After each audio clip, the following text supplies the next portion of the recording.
સુરત ગ્રામ્ય જિલ્લાના કોસંબા પોલીસ સ્ટેશનની હદમાં આજરોજ વર્ષ 2022 થી 2025 દરમિયાન ઇંગ્લિશ દારૂના જે જથ્થા પકડાયેલા છે એ પરપ્રાંતીય ઇંગ્લિશ દારૂના જથ્થાનો નાશ કરવાની કાર્યવાહી સબ ડિવિઝનલ મેજિસ્ટ્રેટ માંડવી, નશાબંધી સુપરિન્ટેન્ડન્ટ ડીવાયએસપી કામરેજ અને કોસંબાના પોલીસ ઇન્સ્પેક્ટરની હાજરીમાં ફાયર બ્રિગેડ, મેડિકલનો સ્ટાફ, પોલીસ, જેઆરડીનો સ્ટાફ, અન્ય સરકારી અધિકારી કર્મચારીઓની હાજરીમાં આજે નાશ કરવામાં આવી રહેલો છે.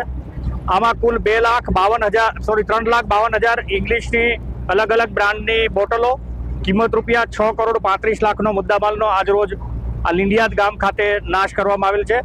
પોલીસ દ્વારા જે પણ પ્રોહિબિશનનો દારૂનો જે મુદ્દામાલ કબજે કરવામાં આવે છે તે સમયાંતર નાશ કરવાની કાર્યવાહી કરવામાં આવે છે.